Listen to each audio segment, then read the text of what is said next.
All right. Good evening, colleagues. Thank you very much for joining us again this evening. And yes, Dr. Ilunga, thanks for reminding us that we were live already 5 minutes ago. But yes, but we really appreciate you guys for always joining us on Tuesdays. But importantly today, to appreciate the presenter and the panelists who are making this today's session to be a success. Today, we are going to have a very important discussion around early breast cancer, focusing on screening, diagnosis, treatment, and rehabilitation. This is the clinical care platform, which is hosted every Tuesday between 18 hours and 7:30.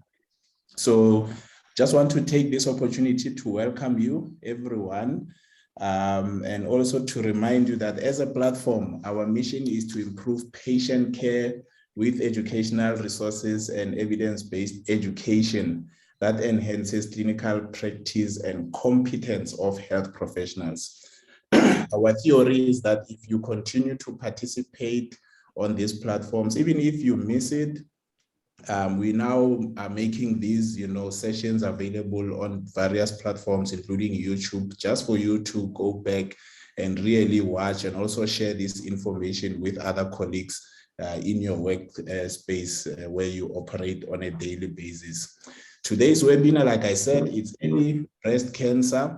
The rationale behind this session, we have designed it to offer an interdisciplinary approach where our experts are going to really exchange knowledge with us and provide some practical approaches to early breast cancer management, particularly focusing on the importance of screening, how we go about diagnosing early breast cancer, treatment approaches, and if time allows, we will go through rehabilitation, though I think our next session is likely going to focus on mental health, rehabilitation, and support of women who experience cancer. Today's speaker is Dr. Tekhanang Machete, who is a qualified medical doctor from SMU, but she's also a specialist surgeon currently working at Robs Ferreira, which is our first level hospital for Mpumalanga province. She is supported by Dr. Bitumelo Pakati, who is a specialist surgeon and particularly with a strong interest and focus on breast CA. We have also Dr. Tabiso Malefatlo, who is a specialist surgeon. We have Dr. Kanyiso Zwani, who is a radiation oncologist specialist. Dr. Brenda Nomukongwe, she's a specialist pathologist. Dr. Ignatius Monyatsue, who is a specialist radiologist. Dr. Edward Gweja, who's got two specialties. He's firstly a surgeon and secondly a plastic and reconstructive surgeon. You would see that we have a huge panel, and this really shows the importance of breast cancer, the interdisciplinary approach to care, and why we need each other. Whilst we might be specialists in a specific field, but we all need each other in the interest of the patients that we are going to serve. I'm going to stop here and hand over to my colleague, Dr. Joshua Sogole, who is a specialist ENT surgeon himself, but our convener and facilitator for this session. Dr. Sogole, you may take over from here. Thank you. Right, good evening. Thank you, Dr. Mawela. I'm very glad that the care platform decided to take a break and then also move away a bit from COVID. These forgotten dreadful diseases are still with us. We still need to know how to manage them, even in the context of COVID. So I really appreciate that we moved a bit from COVID. Most seminars have been about COVID and also. But without any further ado, colleagues, attendees, and my professional panelists, good evening once more. It's been said that lifetime risk of developing breast cancer is that as low as from 1 in 81 African women. And we have seen that breast cancer death rate has declined from at least 40% from 1989 to 2016 among young women. And this progress has been attributed to improvements in early detection and awareness. So hence we've got this kind of awareness, as it's a breast cancer month awareness. And I must say we are very excited to have a group of specialists to share their experience, knowledge, as well as to educate us in this regard. I must say it's quite a powerful panel. And we hope to come out of this session being able to detect breast cancer as early as we can so that we can reduce the death rate. Without any further ado, Dr. Machete, you may please start sharing your screen and present to us. Thank you. All right, good evening to everyone. I hope I am audible. If I'm not, please just let me know. Yes. So firstly, I'd like to thank the panel for giving me the opportunity to come and give a talk on this important topic, which is breast cancer, and especially breast cancer. So I will just give a brief overview of the about breast cancer, about screening, diagnosis, and treatment.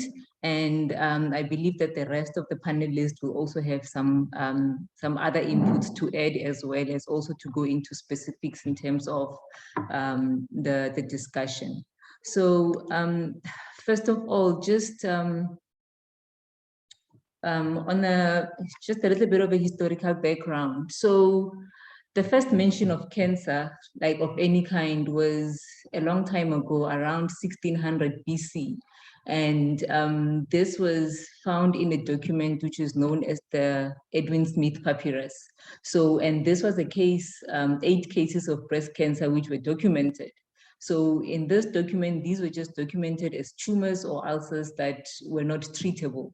And since then, the father of medicine, Hippocrates, also wrote about breast cancer. He had his own theories as to where it comes from. There was a theory where they thought breast cancer came from excess of black bile.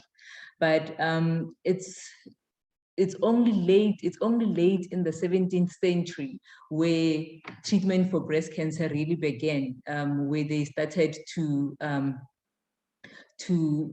perform surgery for breast cancer. And in that time, as time went by, when anesthesia was improving, as well as aseptic techniques were improving, then there was patients started to survive after surgical treatment. In 1882, that's when the first radical mastectomy was done. And of note is that it took a very long time for the treatment of breast cancer to develop, and only in 1981 was the first breast conserving surgery performed. And this was due to progression and increase in knowledge in terms of systemic treatments such as chemotherapy as well as radiotherapy. So, so cancer itself, like fast forward from the 1600s BC to today, cancer still ranks as a leading cause of premature death worldwide. And it's according to statistics from 2019, cancer is still the first or the second cause of death in both male and female patients before the age of 70. And of note, as of 2020, is that in terms of new cases, breast cancer has now surpassed the numbers of lung cancer as the #1 cancer worldwide in terms of new cases. And as much as cancer is an emerging problem in Southern Africa, the problem is that breast cancer is also having an increasing incidence following similar worldwide statistics. And South African women have a breast cancer risk of 1 in 29.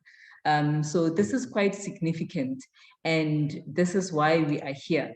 And of note is that the reason why we should have this kind of discussions is that literature has shown us that early diagnosis is crucial, because it's been shown that, pardon me, is there a way I can take away the pictures? I can't see my slides nicely.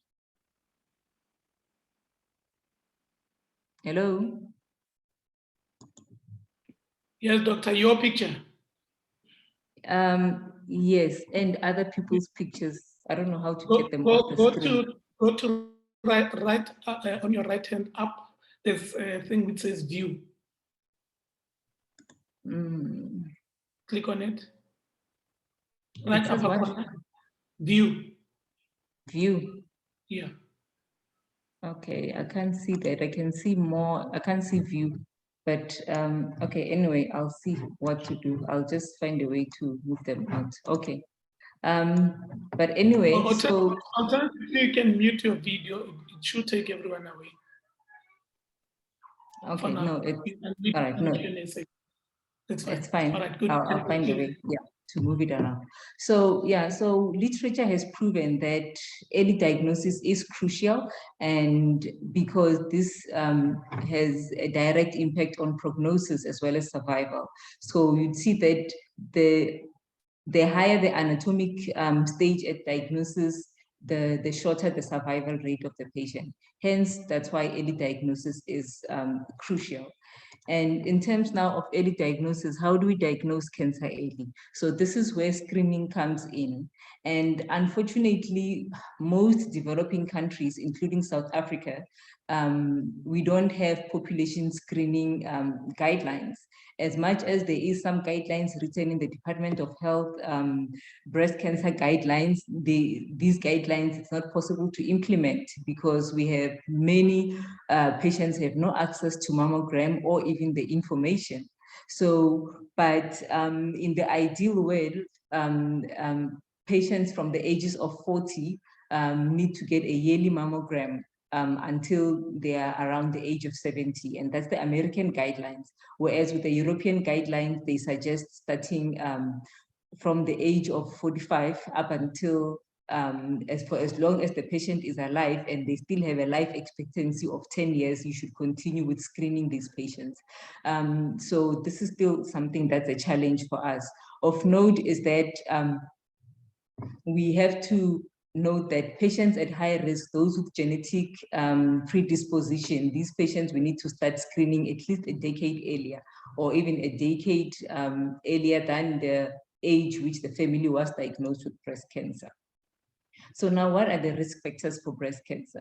So there is multiple risk factors, some of which are non-modifiable, like your increase in age, the female gender, or your family history or genetic predisposition. But however, there are some risk factors which can be modified, like your parity, breastfeeding, obesity, as well as consumption of alcohol and use of hormone replacement therapy. And when it comes to diagnosis, the triple assessment is very important, because if you use this principle to assess any patient who presents to your clinic or your GP practice, you will not miss a breast cancer in a patient. So what does this triple assessment entails? So it entails the history and clinical examination. That's the first thing. So what's important in terms of the history? So when you're taking history from the patient, you're looking for risk factors. You want to know if this patient has a family history of cancer. If there's a family history of cancer, how old was the family member diagnosed with the cancer? Because the younger the diagnosis in the family member, or the closer the family relative is, or if there is multiple family members diagnosed, this increases the risk of breast cancer in this patient. So you need to do to try and ascertain all of that history. And then you need to do a full clinical examination. So it's very important that when you examine a patient for a breast condition, the patient needs to be exposed at least from the waist upwards. You need to examine the patient both in the sitting or standing up position, as well as when they're lying down. And you need to make sure that when you examine the patient, whatever approach you use, whether it's radial or vertical or concentric, that you cover all the quadrants of the breast, to make sure that you don't miss anything. And when you are doing this, what are you looking for? You're looking for any lumpiness, you're looking for any skin changes, you're looking for changes in asymmetry. Is there any nipple discharge? So all of these things need to be documented. You need to examine the axilla, including the supraclavicular lymph nodes as well. And most importantly, look at the inframammary fold, because inframammary fold cancer is also something that's gets missed frequently, especially if you examine the patient only when they're sitting instead of examining in both positions. So you need to make sure you look at all of that. You also need to, when you examine the patient, if they have comorbidities, check if the comorbidities are controlled, because this has an impact on the management of the patient. And when it comes to the radiological assessment, so there's multiple options in terms of breast imaging. And we have mammogram, ultrasound, MRI. Patients with nipple discharge can also be assessed with ductoscopy or ductograms. But of note is that the mammogram, this is the most sensitive and most specific breast imaging technique. And you don't really have to remember all of these features of malignancy on mammogram, but if you remember them, that's good. But then the radiologist would always look at this and write them for you in the report, whether there's microcalcification, whether there's architectural distortion, or they can see this indistinct or speculated masses. But of note is that mammogram is very important because this is very high sensitivity in terms of diagnosing malignant conditions of the breast. When it comes to ultrasound, ultrasound is also very useful, but of note is that we have to remember that the use of ultrasound is limited by the fact that ultrasound is operator dependent. It's dependent on the quality of the machine, the quality of the transducer. So the images that you get are not the same always, depends on who's operating the machine. And of note is that when you compare this with mammogram, the pickup rate for certain clinical features such as microcalcification, you can see the positive predictive value is quite low. So this makes ultrasound not a good investigation if you're going to look for microcalcification. However, it is also useful. It can pick up the mass, it can pick up the posterior acoustic shadowing, but very importantly, it's very useful in terms of assessing the axilla, because then they'll be able to tell you when there's lymph nodes, how many there are, what's the size, what's the shape, and what if there's features of malignancy as well. So that's quite important in terms of ultrasound. But if you don't remember anything about breast imaging, this is a slide that you need to remember, because even if you don't remember the radiological features, that's something that will come in the mammogram report for you after you have ordered it. But when the mammogram reports and it comes, and because this is the standard reporting that's used, the BIRADS classification. So you will have a report of a mammogram that's written that your patient has a BIRADS 3.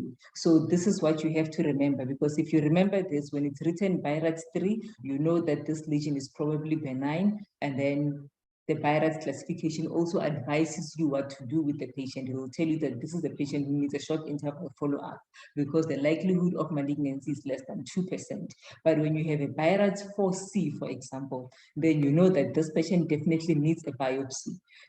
So this is quite an important slide to remember, because when you understand this, it also guides you as to what the next step should be in terms of investigating the patient.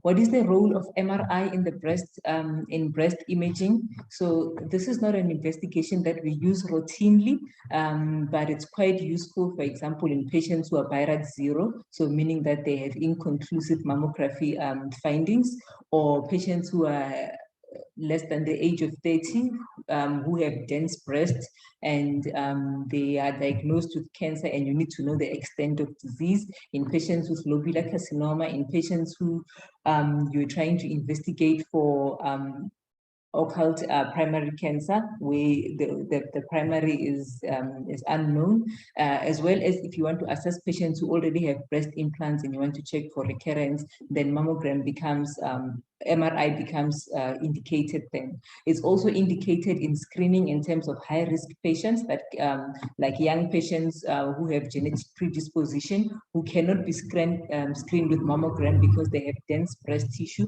then MRI becomes important. But of note is that we have to know the limitations of MRIs, because MRI, as much as they are very sensitive, as much as MRI is very sensitive, the specificity of MRI is very low compared to that of mammography. And MRI can also result in increased false positive and increase in the number of unnecessary biopsies. So it shouldn't be done if it's not necessary.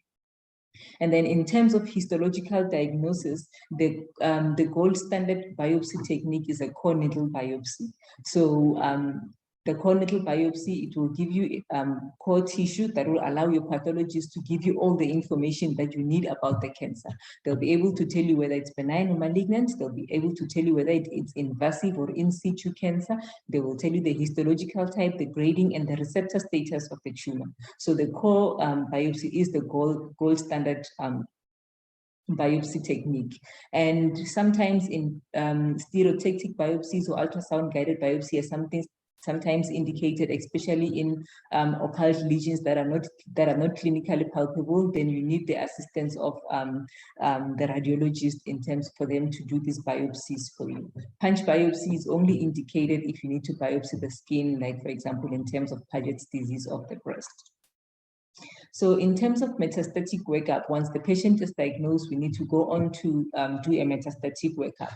So of note is that in patients with early breast cancer, with T1 or T2 lesions with clinically negative lymph nodes, metastatic workup is not routinely indicated unless the patient is presenting with symptoms. Either they have bone pain, then this suggests they have some bone metastasis, or they have abnormal biochemistry, like they have increased calcium or alkaline phosphatase, and then you suspect some bone lesion, or they have some chest symptoms. Then metastatic workup or imaging to look for metastasis is indicated. But of note is that in literature, it's known that there are some patients, about 5% of patients who have early breast cancer can have metastasis. So in some centers, they routinely do metastatic workup for all their patients, despite the clinical stage, because they are worried they do not want to miss this 5%. But according to the NCCN guidelines and as well as the AJCC guidelines, this is not routinely indicated. It's only indicated in patients who have symptoms. But like I said, if the patient presents with a higher stage disease, T3 and above, or as well as N1 to N3 cancers, and then metastatic workup is indicated for these patients. And that would be either we'll be doing a staging CT scan of the chest and abdomen, or bone scan, as well as chest X-ray, ultrasound of the liver. So that's what you would do to look for metastasis.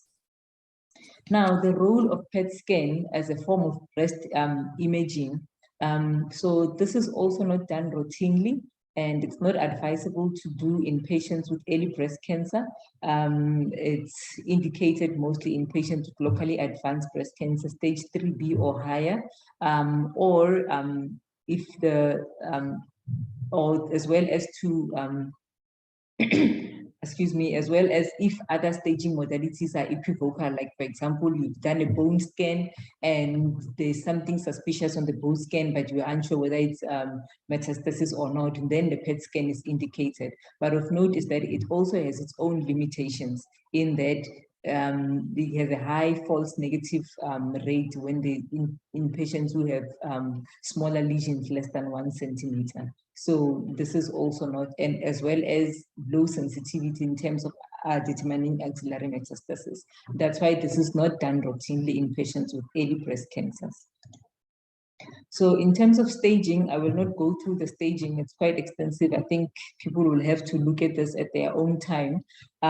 So many people are still familiar with the 7th edition of the AJCC breast cancer staging, but it's just to note that there is an 8th edition, and there are some changes in the 8th edition. They've added some modifiers for the metastatic breast cancers. They've included the use of tumor biology with the receptor status, as well as the tumor grading in the staging. So I think one would have to go look at it to learn the staging by themselves. So now, once we have staged the patient, what are the principles of breast cancer treatment? So the most important thing is that the treatment of breast cancer needs to be approached with a decisions about what treatment or whether the patient goes for chemo or radiation and surgery. It needs to be decisions that are made within the multidisciplinary team to improve the outcomes of the patient.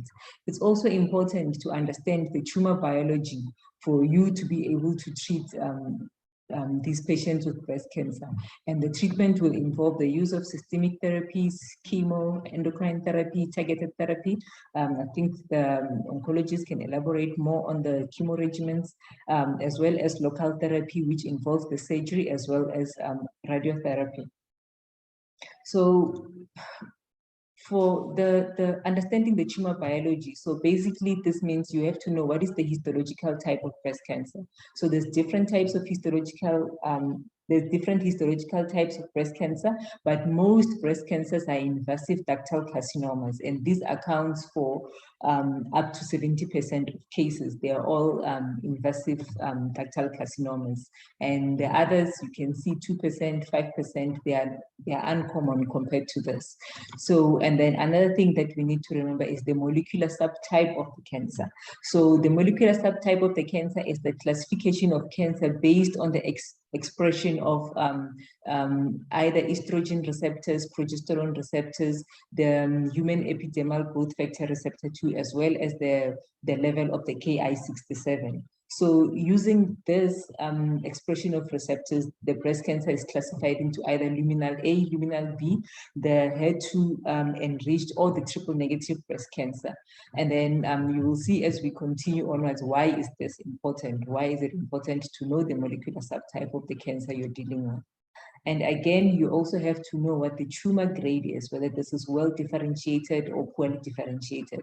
And of course, this is not something that as a clinician you have to remember every day, because this is something that the pathologist will look at the specimen that you give them on the biopsy, and they will report on it on the pathology report to say that this cancer has a grade 3 tumor. Because they will go and look at the differentiation, they will look at the mitotic figures and the nuclear morphism, and then they will score the patient and they'll give you the grading. But this is important in terms of making decisions when we treat the patient. So, like I said, why must we know the biological types of breast cancer? So the importance of this is that you would see here that the luminal A, the luminal type of breast cancers, if it's a luminal type of breast cancer and it's a low grade, grade 1 or grade 2, these patients have longer survival compared to the patients with the triple negative breast cancer, which poses a more poorer prognosis compared to the other breast cancers.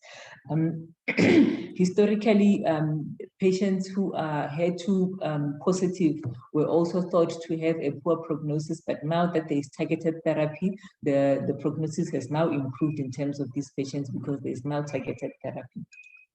And then also, if you look at the patterns of metastasis, the biological type of breast cancer is also important, because the luminal type of breast cancer tends to metastasize to the bone, and long-term survival with bone metastasis is possible because this can be managed, whereas the HER2 positive and the triple negative breast cancers tend to cause more visceral metastasis either to the lungs or the brain. And then patients with visceral metastasis have a shorter survival compared to those with skeletal metastasis. So this is why this is important to know when we are planning treatment for these patients. And again, this is a repeat of the slide again. Early diagnosis is crucial. So the earlier you diagnose the patient and you start treatment, it will improve your prognosis. So now, when it comes to management, breast cancer can be divided into either early breast cancer or locally advanced breast cancer or metastatic breast cancer. So this is what we're going to be talking about, the early breast cancers, which include tumors that are less than 5 centimeters, meaning T1 to T2 lesions with no nodal metastasis or limited nodal metastasis, meaning N1 to N0, because the rest of them are regarded as locally advanced breast cancer. So now the treatment for early breast cancer, the stage 1 and stage 2A patients. So this is up to a T2N0 lesions. So these patients can be treated with breast conserving surgery, which entails wide local excision of the mass, including sentinel lymph node biopsy, as well as adjuvant radiotherapy, plus minus adjuvant chemotherapy, and plus minus hormonal therapy. I'll still elaborate more on the chemotherapy for breast cancer, for early breast cancer. So this means the patient will have the tumor excised with margins, and then a sentinel lymph node biopsy done. So of note is that for you to increase the yield of the sentinel lymph node biopsy, it's important to use a dual method using both either the technetium colloid with one of the dyes to improve the yield of the lymph nodes. And then the interpretation is that now when you do a sentinel lymph node biopsy, if the sentinel lymph node biopsy is negative, then the patient is spared an axillary lymph node dissection as well as the complications that are related to it. But when the sentinel lymph node is positive, so it can either be positive with either micrometastasis, and according to the NCCN guidelines, micrometastasis, this patient does not need axillary lymph node dissection. If the patient only has 1 or 2 lymph nodes positive, this patient as well, axillary lymph node dissection is not necessary. It's only necessary in the patients that have 3 or more lymph nodes that are positive. Then these patients need to move on to have an axillary lymph node dissection. And then what happens to the patients where the sentinel lymph node biopsy cannot be identified? These patients also need axillary lymph node dissection. So now what's the evidence that guides this management to say that if patients are clinically lymph node negative, axillary lymph node dissection is not necessary? So this is one of the landmark trials that were done, the ACOSOT-Z11 trial, where they randomized patients who were clinically lymph node negative to either observation or axillary lymph node dissection. And from this study, they've demonstrated that axillary lymph node dissection did not improve the outcomes in these patients. So this proved that patients who are clinically lymph node negative the axilla can be staged with only sentinel lymph node biopsy, and this will not adversely affect the prognosis or the outcomes in these patients. So what about the patients who are stage 2A, but those who are clinically, who have limited nodal metastasis? So the NCCN guidelines suggest that these patients you can either FNA the lymph node, and if the lymph node is negative, then the patient can be treated as the above patients with breast conserving surgery with adjuvant radiotherapy. But if the lymph node is positive, then the patient will move on to axillary lymph node dissection as well as adjuvant radiotherapy. So now I had mentioned that the patients above can also have plus minus adjuvant chemotherapy. So now, historically, all patients who are lymph node positive on sentinel lymph node biopsy, regardless of the number of nodes, were offered adjuvant chemotherapy, as well as all the patients, if they're lymph node negative, but they have the tumor biology suggests a more aggressive tumor, those that are hormone receptor negative tumors, patients with HER2 positive tumors in the absence of Herceptin, patients with triple negative tumors, high-grade tumors, lymphovascular, or even a high Ki-67, or young patients less than the age of 40. So these patients were all given chemotherapy. But currently, if you have access to gene expression assays, so some patients can be spared chemotherapy and its complications. So, these patients can be spared chemotherapy with the use of the Oncotype DX score.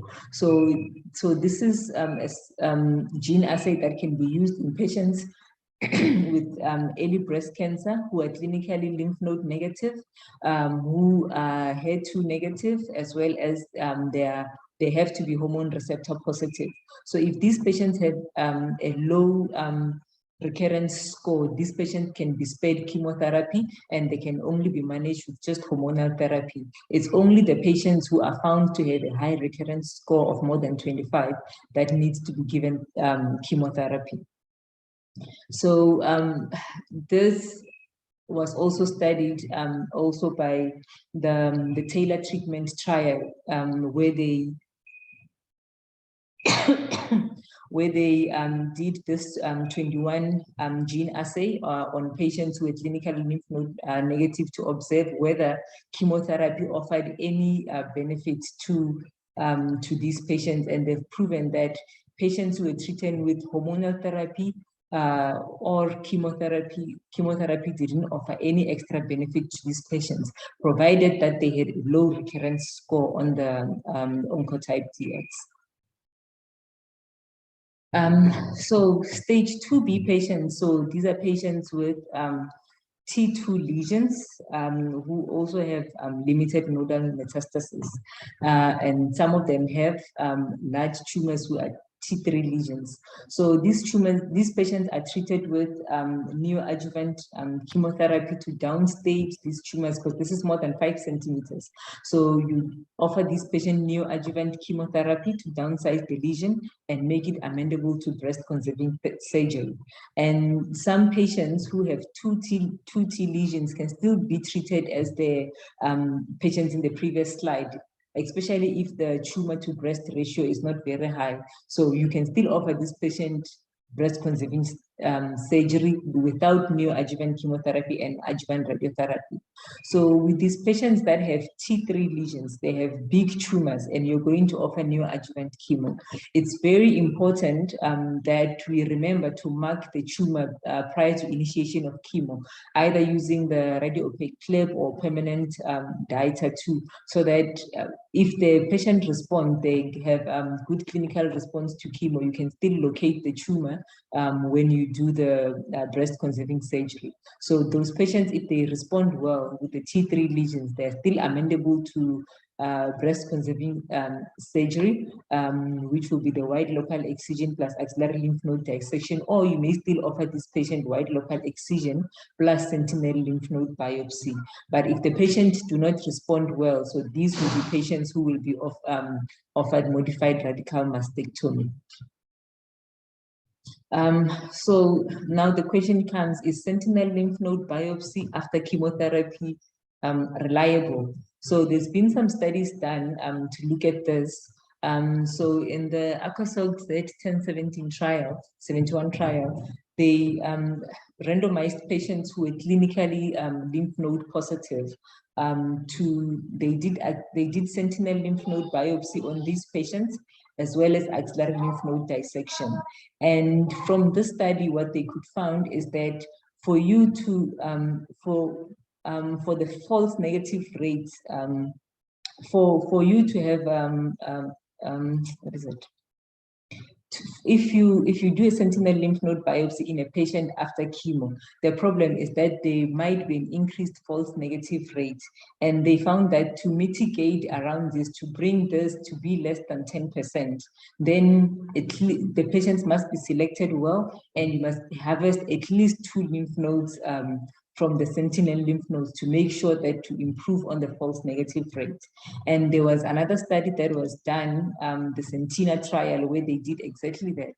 And where they randomized patients who were not negative and those who were not positive, who received chemotherapy to sentinel lymph node biopsy, as well as axillary lymph node dissection. And from this, they could prove that sentinel lymph node biopsy is reliable in patients even after chemo, provided that you use a dual method to identify the sentinel lymph node, meaning at least use the radioactive colloid as well as a dye. Then you have it at least 3 or more lymph nodes, and you consider any positive lymph node, that patient should be considered for axillary lymph node dissection. It shouldn't be, even if it's 1 lymph node, even if it's micrometastasis, that should be considered as a positive, and the patient should move on to axillary lymph node dissection. So now, how do we manage recurrent disease? So the management of recurrent disease is dependent on what the initial treatment was. So if a patient was treated with breast conserving surgery and radiotherapy, and they develop disease recurrence, then this patient should be offered modified radical mastectomy. But if the patient received breast conserving surgery and there was no radiotherapy given in the first time, then there is still a role for this patient to have re-excision, if possible, to have re-excision and axillary lymph node dissection, then adjuvant radiotherapy. And then if the patient only received intra-op radiation post breast conserving surgery, then re-excision plus radiotherapy is still an option. But in patients who have already received a mastectomy and they develop a recurrence on the scar, the patient needs to be treated with either re-excision of the lesion, if it's possible, as well as adjuvant radiotherapy, if radiotherapy was not given initially. So I didn't go into the management of stage 3 breast cancer because that's locally advanced breast cancers. So now I thought it was important as well to mention assessment of margins intraoperative. So of note is that if the patient had lesions that were not clinically palpable, for this patient needs a hook wire localization for you to be able to find where the tumor is to do the wide local excision. And then options to assess margins intraoperatively includes the use of intraoperative ultrasound. You can also do an ultrasound on the specimen or even a mammogram on the specimen, especially if there was microcalcifications, then you'll be able to see if the margins are clear. And there's also the use of pathological assessment with either frozen section or touch prep cytology. Of note is that if we have done wide local excision, and even if the initial assessment reports clear margin, to leave a clip in the tumor bed, just in case this patient needs re-excision later on. And then, are there any contraindications to breast conserving surgery?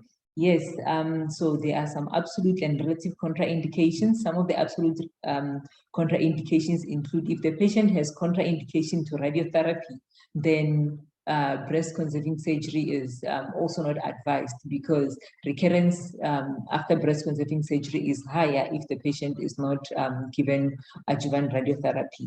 Patients with diffuse multicentric lesions or persistent positive margins after re-excision, then this patient needs mastectomy. Other relative indications include prior radiation to the chest wall, if the patient has small breasts relative to the tumor size. So these are all relative contraindications to breast conserving surgery. So this was not part of the topic, but I thought I should just say something about breast cancer in pregnancy, because it's often so there's many issues with breast cancer and pregnancy. Number one, diagnosis is often very difficult because pregnancy itself causes changes in the breast, and the patients don't notice when there's a problem, and hence they often present late. So it's very rare to diagnose early breast cancer in pregnancy. Also, another issue, this pregnant patient is not being screened when they are pregnant as well. In terms of treatment as well, because radiotherapy is contraindicated throughout the 9 months of pregnancy, so that also raises a problem when you need to treat this patient. And then if the patient is diagnosed in the first trimester, chemotherapy is contraindicated at that time. So then the patient has to wait before they can start chemotherapy. And then this delays the initiation of treatment. Hormonal therapy is also contraindicated in pregnancy, so that also raises a problem. And then now, imaging in a pregnant patient, the role of mammography. There's literature that reports that this can still be done safely, provided you can cover the abdomen and still do a mammogram. But still, this is also challenging for the radiologist to report on, because pregnant patients, they have very dense breasts, and that makes interpretation of the mammogram very difficult. The role of MRI, sentinel lymph node biopsy, because methylene blue is said to be contraindicated in pregnancy. If you suspect metastasis, you cannot do bone scans, because this is a patient that's pregnant. Radiation is also, bone scan includes the radiation to the patient. You can't use that. And then again, is there a role for termination of pregnancy? Because the patient is diagnosed of breast cancer. So there is really no consensus about this. It comes out to this being the choice of the patient, because some literature will say this will not improve the outcomes of the cancer in these patients. But however, I think I'll wait for other speakers to comment on this as well. But very importantly, the multidisciplinary approach is in managing this patient is very important. And again, what about fertility after breast cancer? So this is something as well that I feel that as clinicians, we always neglect to talk about when we when we treat our breast cancer patients, because most of the breast cancer, 40% of the patients who are treated with chemotherapy and they are around the age of 40, at the end of chemotherapy, they will develop primary ovarian failure. And what if this patient has not started having her family yet? Those who are that chemotherapy at the age of 40, most of them will go into menopause. So these are options that we need to discuss with the patients. There's options to retrieve the eggs and store them before chemo. There's an option for ovarian tissue cryopreservation. They can use donor eggs and IVF after completion of treatment. And of note, these are all expensive things that are not readily available for most of the population in this country. Again, the discussion of contraception and breast cancer. Are we discussing contraception with our breast cancer patients? Most of us neglect to do this, and it's also another important thing. So beta contraceptives is very safe in patients with breast cancer, provided it's used correctly and consistently. The oral contraceptive pill, most patients with breast cancer are advised to stop using the oral contraceptive pill because of the hormonal content in the oral contraceptive pill. Can we discuss surgical sterilization with the patient?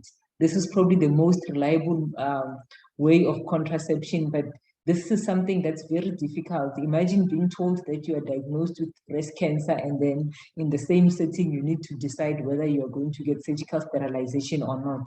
This is not an easy discussion to have with a patient who's just been diagnosed of cancer. The use of intrauterine contraceptive device.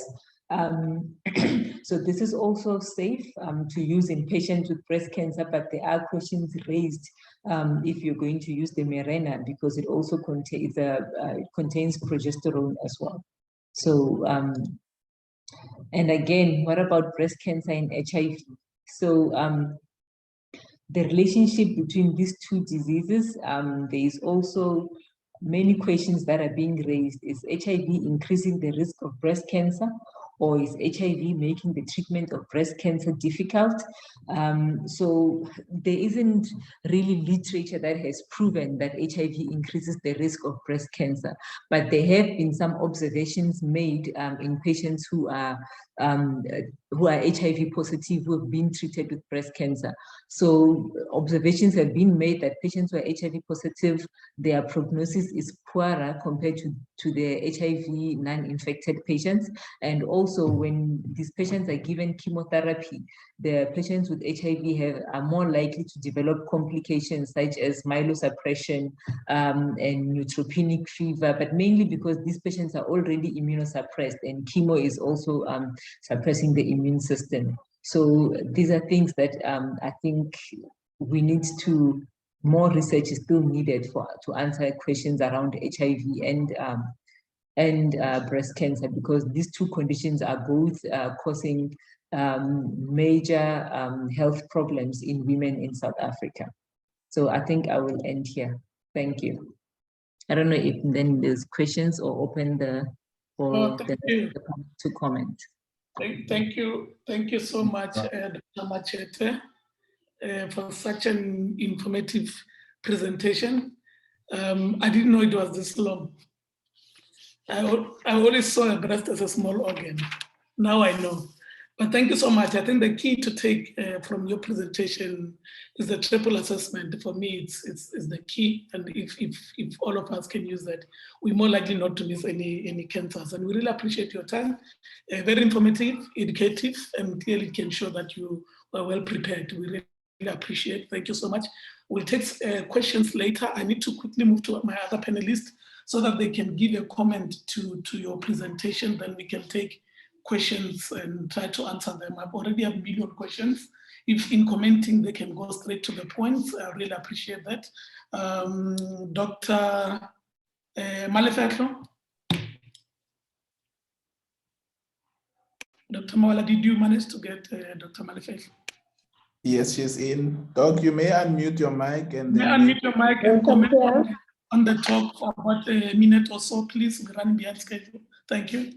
I'm here, Doc. Thank you so much. Thank you. Thank you very much. That was very informative and very concise, very thorough as well, Doctor. Thank you so much. You know, there's no overemphasizing the early detection of this breast cancer, because that's what makes the difference really in a patient's life. Unfortunately, in South Africa, we still see a lot of patients presenting late, a lot. And even though we've made some progress over the years with regards to this disease, in many ways, we are still very much backward. And I must say that to a certain point, our health system also kind of fails the patient when it comes to early diagnosis. There are a lot of brick walls that the patient can hit before they actually get the diagnosis. Many times we get patients that they will present late, or by the time they actually are supposed to receive treatment and they've gotten the actual diagnosis, the cancer has been moved from early to advanced, because there's been delays at the clinic, there's been delays with booking mammograms, there's been delays with, you know, several things, getting the actual histology. So there's still many challenges that we're facing in our country in diagnosing this. But nevertheless, we cannot emphasize the awareness, overemphasize the awareness and the importance of early diagnosis. I like the way you did the presentation, Doc. You mentioned a lot of things, and I'm sure you've opened a lot of eyes. Just to add a bit, but my other panelists will also help me comment on these ones. The mammograms, you know, if you're not in a tertiary institution in South Africa now, it's very difficult to get a mammogram guided biopsy. I don't know about you guys in the Mpumalanga side, but I'm in Gauteng in a regional hospital, and it's still very difficult to get a mammogram guided biopsy, TrueCut biopsy, which is actually gold standard. So you end up doing a lot of biopsies blinded, and that also taints the results that you can get from the biopsy, because you can actually miss the tumor cells. So that is actually a challenge still in South Africa, even in the bigger cities, especially if you're not in tertiary institution. And there are other ways of doing the mammograms, which the radiologists, I'm hoping, will comment on. There are things called the contrasted mammograms these days, but I'll leave that to my specialist radiologists to comment on, which actually are better than the normal mammograms that we are used to. So hopefully in future, they'll be available to us as well. Another thing I'd like to comment on is other tumors of the breast that are cancer related, that are very difficult for a lot of our medical officers to treat. Mind you, a lot of these cases, for the most part of it, are treated by medical officers and registrars in our country, not necessarily by us, the surgeons ourselves. So they go through many hands of many doctors before they actually reach the specialist surgeons in public sector. So you get tumors like DCIS, for example. So ductal carcinoma in situ. It's a tumor that is actually very poorly misunderstood and poorly, poorly understood, sorry, by many doctors, and they're not really sure how to approach it. Because now it's a cancer, but it's in situ. So what does that mean? You know, so in cancers like that, it's better to treat it like a normal cancer. So DCIS, it's a very, very early onset of cancer, and they call it in situ because the abnormal cells, they remain within the ducts themselves. So they have a low potential of being invasive or infiltrative outside of the duct itself. But it's still cancer. We mustn't forget that it's still cancer. So those are the other lesions that we tend to mistreat or even misdiagnose.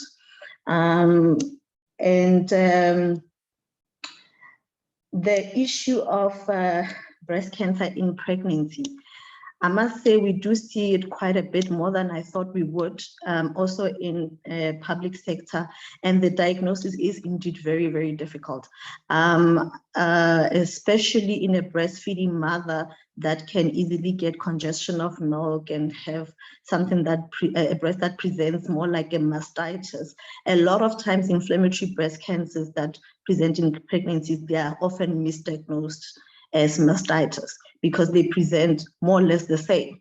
So only after the patient has long stopped breastfeeding and then you realize that actually this edema is not going down, you know, there might be something else more to this, then you find that actually it's a bit too late now by that time.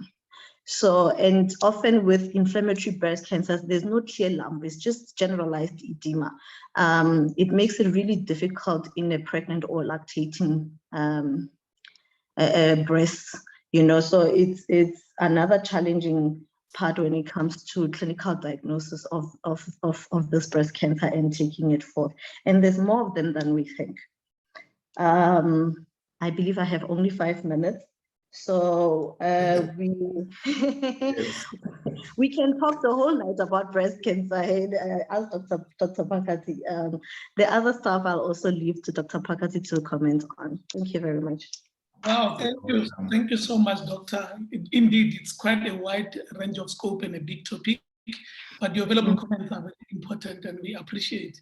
Probably you're going to give us this talk about what you worried about DCIS in the future. Dr. Mawela, let's work on Dr. Malefato to give us this talk. Quite important, early detection of the cancer. I think that's subject to be debated on our Q&A because there's a lot of questions around that, very, very, very important. And in terms of awareness, to challenge the panel as we go forward, as healthcare workers, are we visible enough? Are we doing enough awarenesses? But you let me know in my Q&A section. All right, thank you so much. Dr. Pakati, a specialist surgeon as well, just like Dr. Malefato is a specialist surgeon. Just a few comments on the presentation, anything? Thank you. Thank you, Dr. Sekole, and thank you, Dr. Machete, for such a comprehensive talk on the... Sorry, Dr. Pakati, your volume is a bit low. Do you mind increasing it, the volume? Yeah, get closer to the phone. Get closer to the phone, rather. Okay, I'll do so. Okay, awesome. Dr. Machete, I just like your approach to the management of early stage breast cancer. Maybe just to touch on the area of the sentinel lymph node biopsy, I'm glad that you did unpack that quite nicely. Just to mention that ideally, when one does sentinel lymph node biopsy, it is expected that you get at least 3 nodes.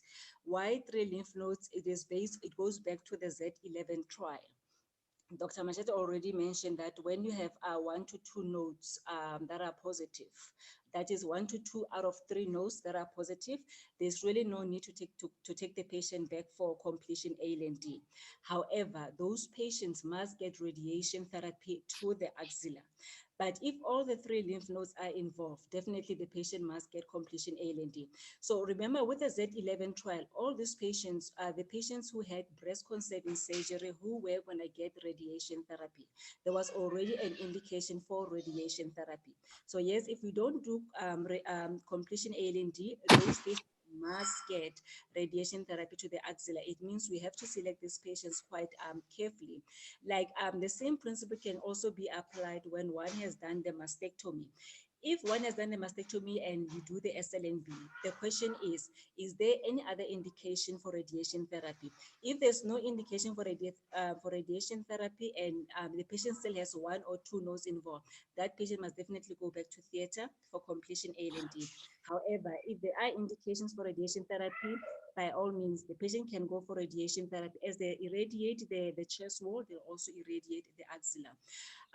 The other trial that further confirmed the usefulness and effectiveness of radiation therapy to the axilla is the AMOROS trial, whereby they compared those patients who were taken back for completion A&D, as well as those who only had radiation therapy to the axilla. They found that the oncological outcome, here I'm referring to the risk of recurrence of the cancer in the axilla. The oncological outcome was the same. However, the surgery was associated with high morbidities compared to those who had radiation therapy. The second point, you touch on breast cancer and HIV is a topic that is very close to my heart. It happened to be my master's and PhD topic. What we have found, there are a lot of papers that we publish around this topic, breast cancer and HIV. What we do know is that the HIV does not predispose one to have breast cancer. HIV, it does not predispose one to have breast cancer. And yes, we found that when you compare the HIV positive and the HIV negative patient, the HIV positive patient were much younger than the HIV negative patient. Having said that, it does not necessarily mean when you have HIV, it doesn't necessarily mean you are more prone to have cancer much sooner. This just gives us an impression of the demographics of patients who are HIV positive, who tends to be younger. What we've also found out was that the HIV positive, they tend to present at an advanced stage compared to the HIV negative patient. And also the overall survival as well as the disease-free survival was poor among those who were HIV positive. Just last point. And also among the HIV positive patient with breast cancer, we found that those who were on ARTs at the time of the breast cancer diagnosis, they had a better overall outcome, the better disease-free survival compared to those who were not on ART. The beautiful thing is that now the HIV, they've been made available to all patients with HIV, regardless of their stages or the CD4 count. I will end here. Thank you.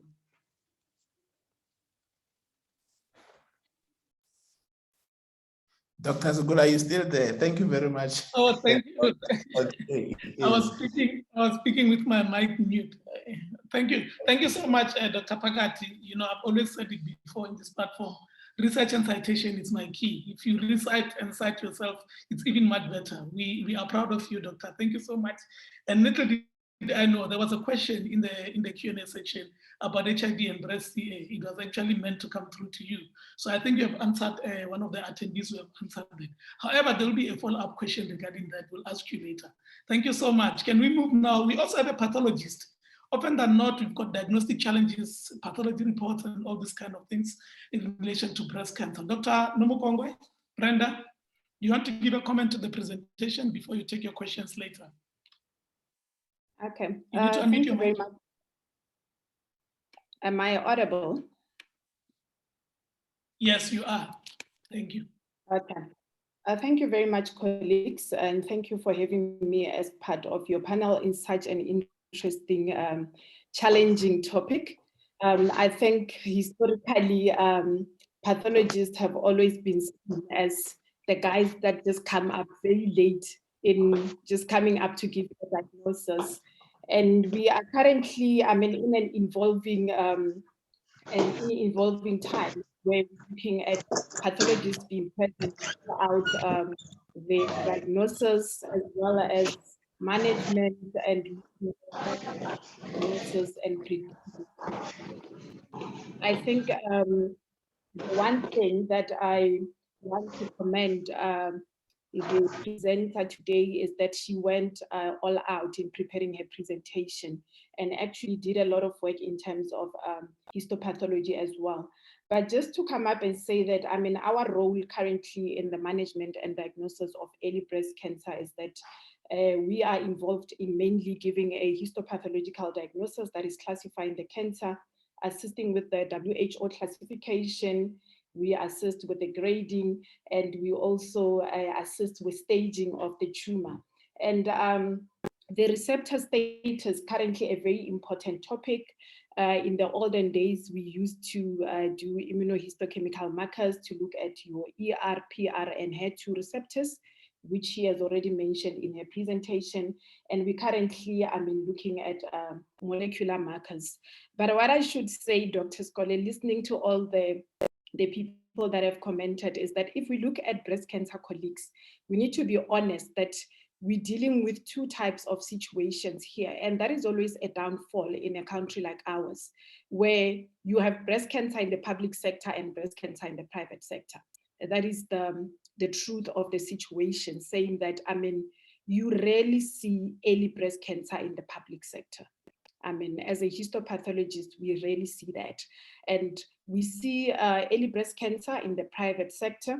And I would also like to just take a tangent a bit and talk about a procedure that I think my colleagues during the presentation did not recommend it, which I think if it's used in the right setting with the right people can actually assist us, especially in the public sector, looking at the disadvantages that we're facing in terms of cost, in terms of having specialists in the most district hospitals. So I want to talk a little bit about fine needle aspiration cytology. And I see that in the questions, a few people have raised it. And when our presenter was presenting about the diagnostic modalities that can be used, she spoke about a biopsy. Yes, needle core biopsies are recommended. However, if we look at the setup that we are in, you need specialized centers sometimes. You need to give anesthesia, which is local, and you need to use the stick needles. However, if we look at our fine needle aspiration cytology, this is a procedure that can be performed by anyone if we are in a right setup. It's a low-cost procedure, it's cost-effective. Your normal needle that you use to take blood, it's used to perform fine needle aspiration.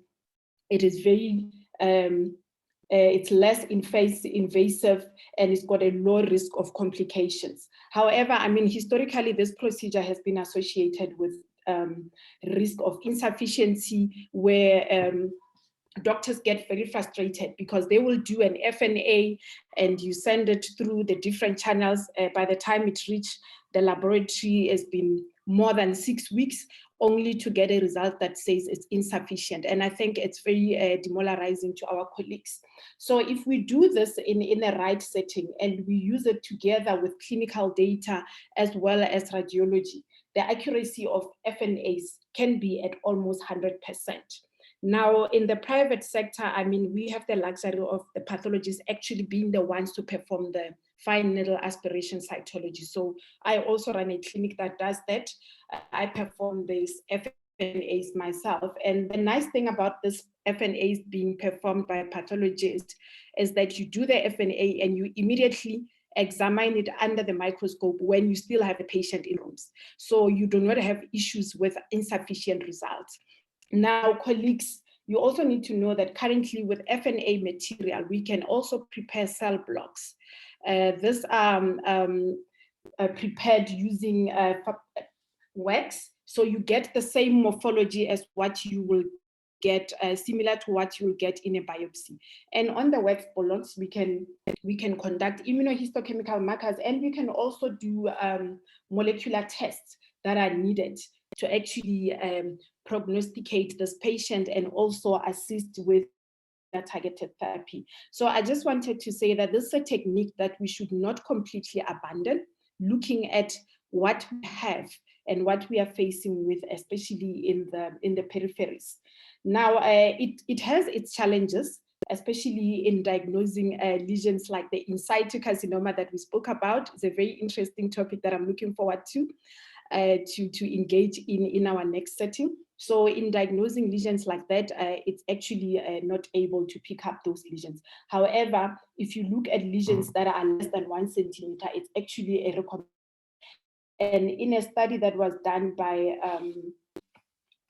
Jessica et al., they looked at about 24,000 cases, and they had a sensitivity of more than 97% and specificity of more than 99%.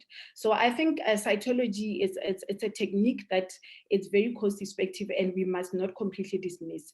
And its role also, we see it when we do a sentinel lymph node assessment. I think this was something else that was mentioned. So in that case where you've got histopathologists in theater assisting the surgeons in deciding whether they need to do axillary lymph node dissection or not, an imprint is actually also a quick test that you can look at to decide if there is metastasis or not. However, obviously we know the pitfalls of sentinel lymph nodes. I think one of the doctors in the panel has asked, and I hope that later the surgeons and the oncologists can assist us about the micrometastasis as well as the isolated tumor cells, because these are some of the cells we might not be able to pick up in theater during frozen sections. And just to close my comment, I think molecular targeted therapy, guys, is the way to go. It's the new technique that we are all interested in. The doctor mentioned things like your Oncotype DX, which are microarray platforms which are available where you can actually do multi-gene testing to assess if the patient are suitable for targeted therapy. However, there are big challenges in those platforms as well. We are seeing this in the private sector, and where in this platforms are not coded on the medical aid. So you might be wanting to do this test and it might not be funded for. I'm not too sure about their availability in the private sector. Thank you very much, Dr. Skole. I will take questions later.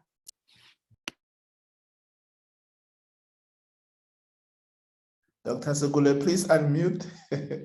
Thank you so much, Dr. Anumkongwe, Dr. Brenda. Thank you so much. Indeed, private versus public is still a challenge, and hence we've got this kind of discussions and awarenesses and clinical care platforms so that we can improve our services, especially in the state sector. I still challenge that we need to do more awarenesses. And in terms of your comment on FNA, quite right, but much more important, do we really teach enough? You know, we need to go out there and teach. Let's develop educational programs so we can go into these peripheries. I mean, it's a low cost, it's easy to do, it takes no time to do it, and we can get this diagnosis early. So the earlier we teach, the better, you know. And then, of course, we need more pathologists. I don't know if we've got a pathologist in our province, but we're really struggling getting the results back, you know. So let's teach even the youngers and even motivate them to come back to school, and so that we can have enough pathologists. Dr. Mawela, another talk, molecular therapy, should be added to the next talk with Dr. Malefakhi, and they'll present next week. Thank you, Dr. Brenda, for agreeing.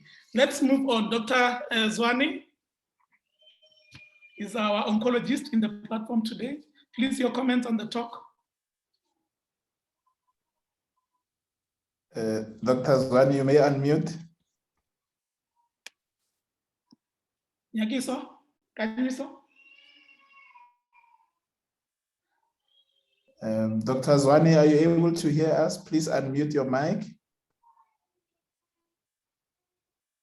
Right. In the interest of time, yes, let's move to Dr. Minyatso, the radiologist, and then we'll get back to Dr. Zwane later. Dr. Minyatso, you may share your 3 slides quickly, please. We're running behind schedule. Yeah, thank you for the opportunity to make this presentation. I'm Dr. Minyatso. I'm based in Mafikeng, Northwest Province. Dr. Machete, you did very well in presentation of this huge topic. I think you've covered all of us very well, and thank you. As a radiologist, our role is really at the center of diagnosis of breast cancer and early screening. Mammogram is the gold standard of early screening for detection. And of that, we realize that a third of breast cancers are demonstrated on mammogram are not palpable. So, like Dr. Malfatho was indicating, the DCIS, it does not have a mass, so you won't be able to palpate it. But on the mammogram, there would be features that could tell you that this is a cancerous lesion and it needs to be attended. And of the palpable masses, about 10 to 15% of them are not demonstrated on mammogram. And the second tool that we use for diagnosis is ultrasound. It's used in conjunction with mammogram. It's very important because most of the time, patients who present with very dense breast, there's a score called American College of Radiology score A to D. The D is the dense breast, and the A is the breasts which are completely fatty. And then in patients with a score that is ACRD, there's a problem in diagnosing on mammogram lesions because they are obscured because the breasts are dense. So you need an ultrasound to assist with that. You also have the rules that Dr. Machete has already alluded to of MRI. You can use contrast enhanced MRI, as well as what Dr. Malfatha said of mammogram, contrast enhanced mammogram. However, it is important to overemphasize what Dr. Malfatwa said. In private, we do a lot of mammograms, screening mammograms, whereas in public, we do mostly what we call diagnostic mammograms. These are patients who come with lesions which are already BRCA5, that are already cancer, so they are not for screening. So would encourage colleagues to refer more in the public service. Even if patients are coming for their chronic medication or something, then you can refer them to mammogram and they can have that service. Next slide. My next slide is about an 48-year-old female. She presented with a right breast pain, but she was more concerned because the husband had just been diagnosed with lung cancer. So she came in and then we did the mammogram and the sonar for her. Particularly, this is the left breast, which was normal, as you can see. But if you move to the right breast, you'll be able to see at the top left corner there, there's a density. I saw the cancer not there. Yeah, a little bit back. Yeah, exactly there. So you see architectural distortion there on the MLO. And if you go to the CC view at the top there, you see it's very hidden there. You can you would even think it's normal, but the ACR score at least here assists you because it's A, so it's easy for you to see this. But when you go to the sonar, which I put here to emphasize what we're saying, is that on sonar, then you see an area of architectural distortion with posterior shadowing, which clearly says there's a cancer. And after biopsy, it came back as invasive ductal carcinoma. Thank you. For now, I'll wait for questions. Thank you. Thank you, Doc. I was your deputy there. Thank you. So Gula, please unmute. I think that was very interesting. I'm not sure if there's further questions on that. Thanks.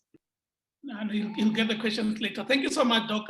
Let's move on to Dr. Ngwenya. Dr. Zwani, it seems the mic issue is sorted. Dr. Zwani?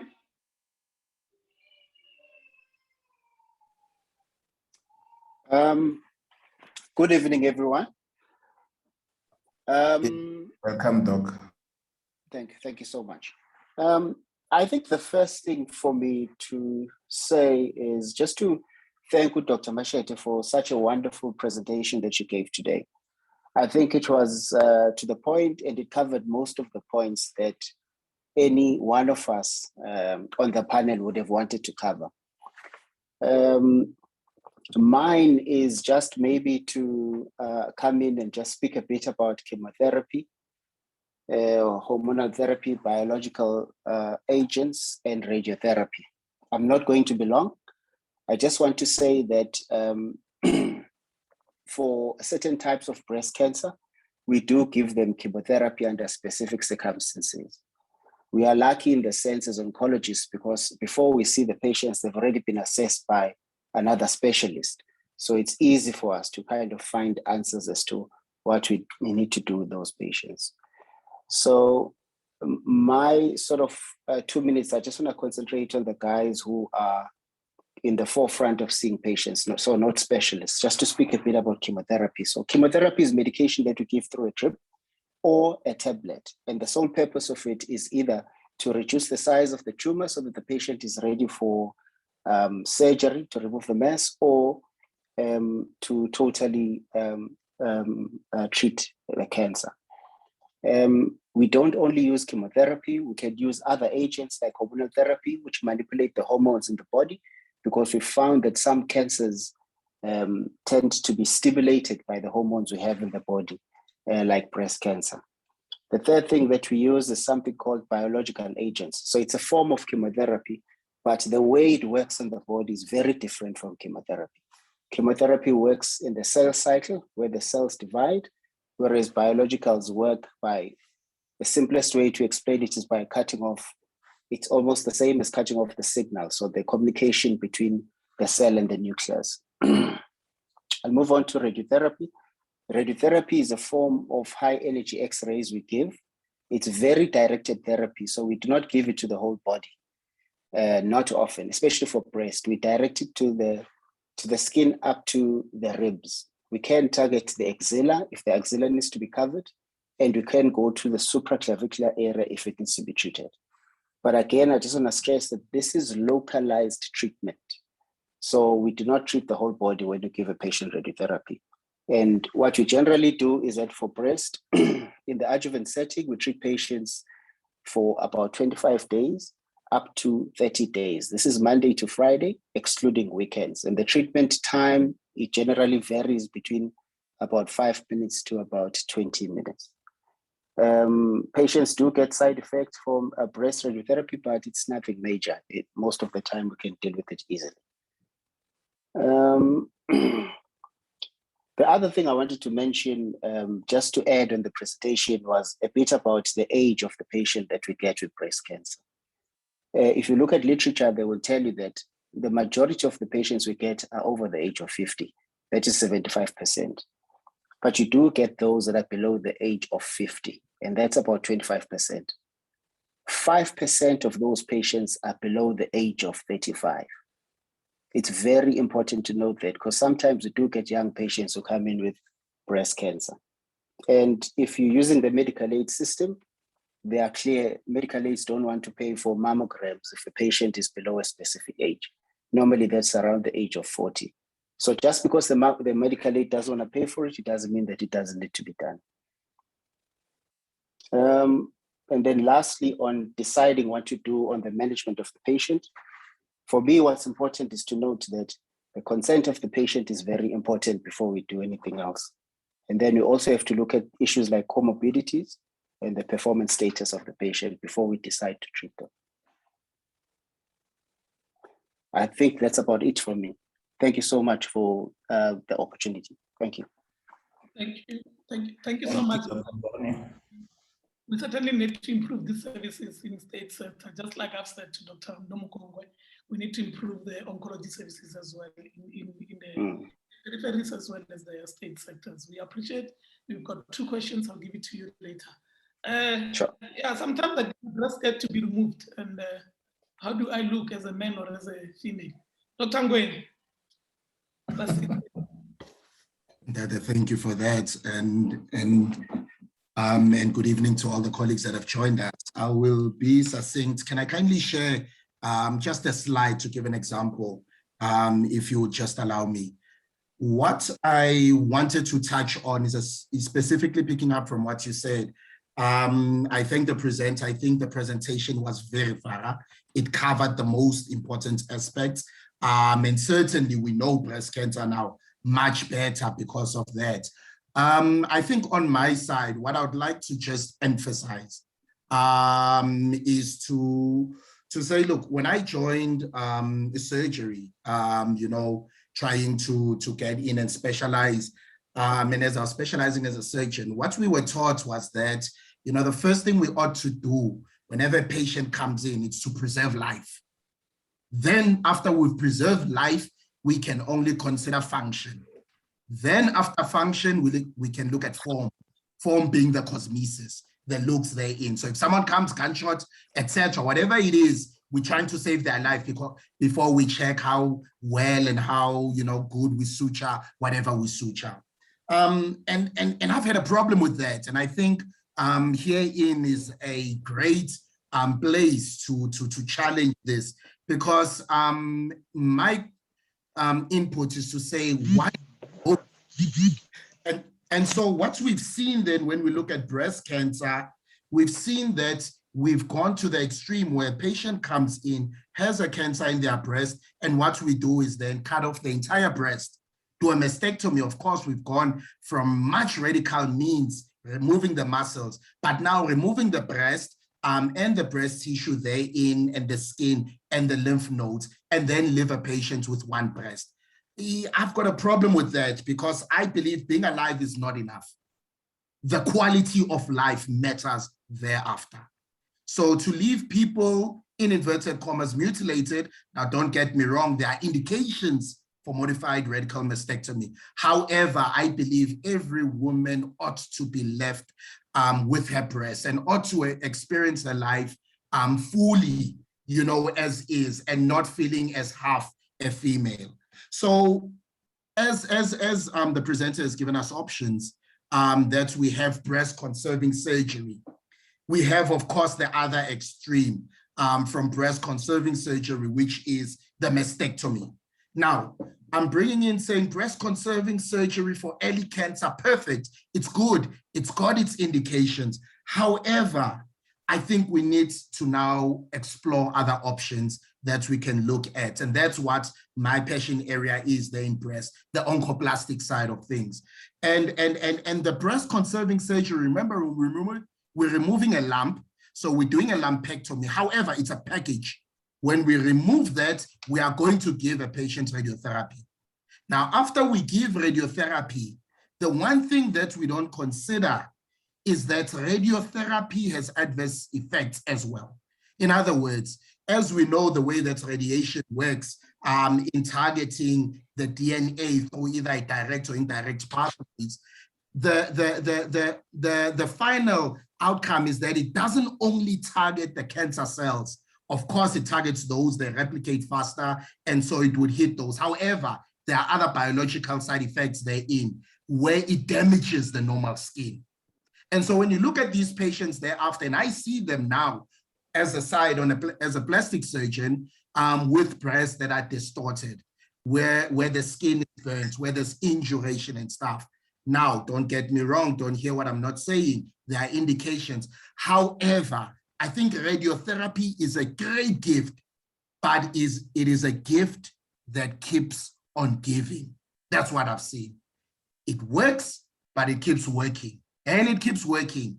And the final outcomes may be disastrous or may be well. And so I'd just like to say, look, there are other options for breast patients, and we won't go into this. It's a topic for another day, but oncoplastic surgery is an area. You wanted to share your slides. We are not seeing them. All right, no, let me just share just this one. Yes. I think, yeah, this will suffice. And so here I'm just presenting a case. Actually, as we're speaking, I thought, let me put this up because this is something that we actually did here with Dr. Malifatlo, actually. So it's a patient who came in, young lady, she has breast cancer. Now, the breast cancer is on the left lower pole, so the left breast underneath there. Initially, the surgeon went in, removed, and did a lumpectomy. Now, it came back saying, no, this is malignant. And further to that, our margins are not clear. So what's the option? Does the lady lose a breast? Or do we employ other measures where we can go in and remove the breast tissue that's there, but also leave her with an aesthetically pleasing breast and she can live her whole life? So I think this is 3 weeks ago. We took her in, we went and did an operation. And of course, at the end, the final outcomes is that we've got a patient who has both her breasts that are there. Of course, they are smaller. We had to get rid of the breast. However, she still has at least something. She's happy and she can live her life and she's cancer-free. So there are options in between. Further, where can we go? Even though a patient has had a complete mastectomy, breast completely out, there are still options. I mean, we've got the whole body that God has given us, you know, extra fat. Some of us have dysphagia, you know, or extra tissue. And so like this, another patient, and this is in state, who comes in with a mastectomy that was done. And so we use her abdomen, and I decided for this just to use one part of the abdomen, recreate a breast, and there she has a tummy tuck and she's got a breast. And of course, after this, we did a nipple areola reconstruction for this. But what is the brief and what am I saying in this? I'm saying, look, breast cancer is there, but breast cancer is not a death sentence. And there is life after breast cancer. So when we treat these patients, let's not be so aggressive and only think of one option, but let's consult each other. I speak a lot with Dr. Parati, you know, even Dr. Mutwe, many, because none of us has the monopoly of wisdom. So let's go, let's spread out, let's get some advice, and let's try to aim to give the patients that we have the best outcome possible, not only for now, but for the future and the rest of their lives. I think I'll end it there. Thank you, Chair. Thank you so much, Dr. Kwena. And you can hear the passion in the voice, you know, and we saw the good work. We really appreciate what you've shown us. It's really good work. And I've been tipped or be informed that you'll be talking next week about breast reconstruction and rehabilitation.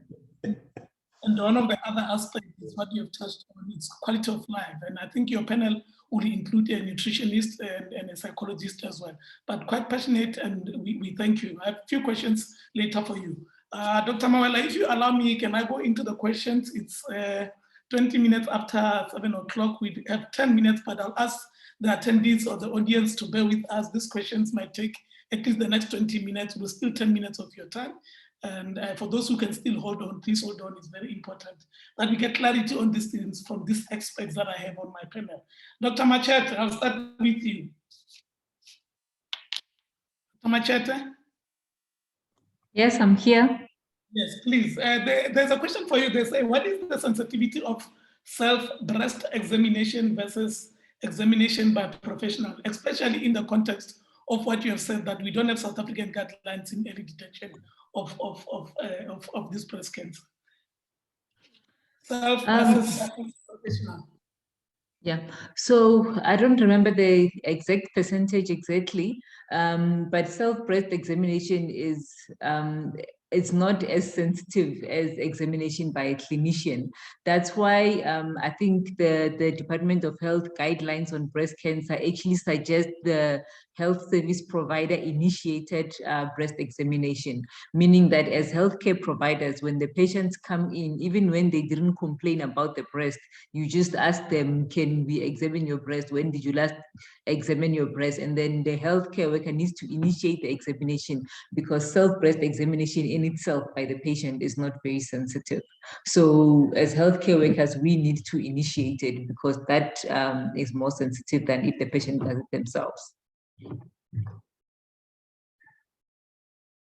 Is it because we're not educating enough the public, or it's just difficult? It's mostly, I don't think it's mostly the education, it's mostly because patients don't know what to look for. They don't know what's supposed to be there, what's not, like they don't know what they're looking for. So at times it's difficult for them to notice if there's something wrong, especially the more elderly patients. Actually, even professionals who are very busy, they can hardly make out 5 minutes to examine their breast. They're always running in and out with work and meetings and things. So patients, most of the time, they don't know what they're looking for. So that's why it's better for the healthcare workers to initiate this. Maybe we should start such kind of awarenesses. We can have dummy breasts with lumps or no lumps and take them to the community. How early can we start this screening, or how early can it be done, this self-examination or examination by professionals? 13 years, 15 years? No, I think rather maybe the patients who are around the age of 35, 40, we can, as healthcare professionals, we can start initiating examining these patients, not on the teenagers. But I think health education in itself can also be helpful, because many patients, they don't know that something is wrong with their breast because they don't know their breast, because patients don't know how their own breast feels like. But if patients are told that they need to examine themselves, if they get used to, because they get used to how their own breast feels like, then that makes it easier for you to notice that there's something wrong. Because if you think about it, this is also how clinicians learn, because the first time when you examine a breast, you also don't know what you're looking for. You need somebody to hold your hand and say, this is how a lump feels like. And then the next time you feel it, then you know that, no, I have touched many breasts, but none of them have felt like this. Then you know that this is something that's abnormal. So I think if you teach the patients, they can do it, but it can never be as accurate as when it's done by a clinician. Dr. Marufa, I'm going to ask you to chip in there.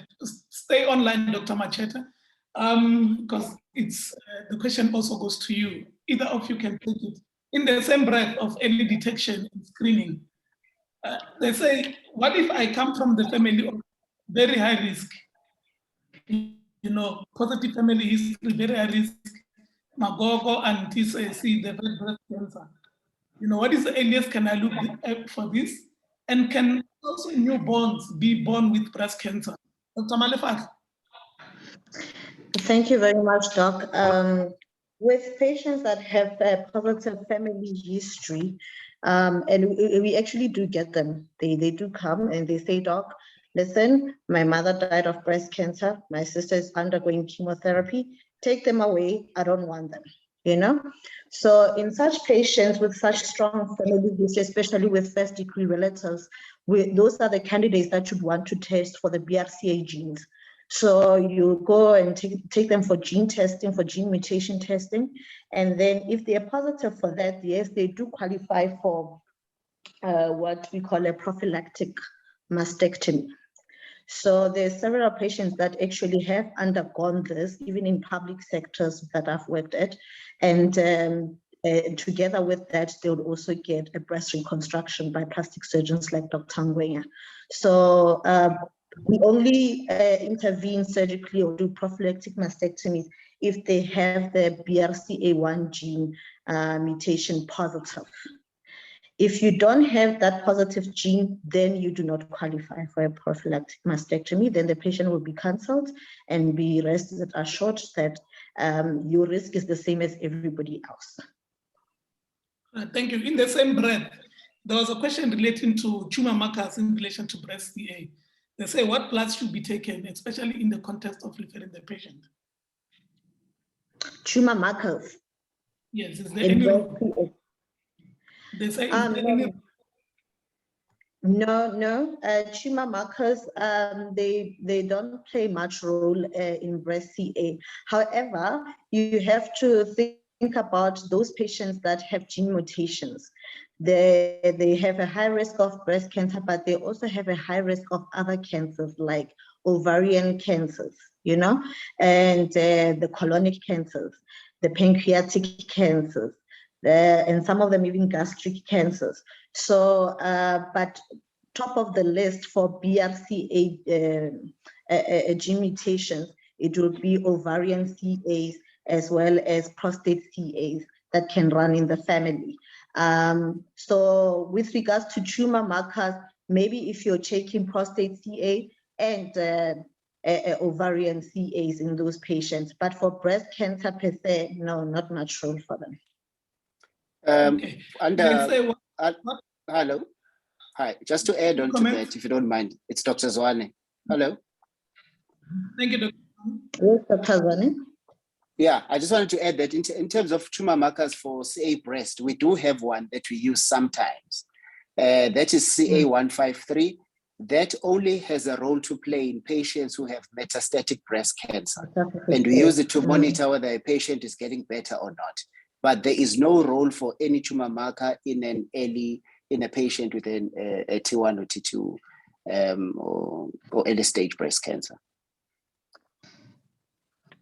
Thank you so much for such information, Dr. Zwane. We really appreciate it. Yeah? Dr. Malefak, you are still on the floor. Yes, sir. What are the pathognomic signs of breast cancer? And do all patients with breast pain need referral? Pardon, do all patients with breast pain?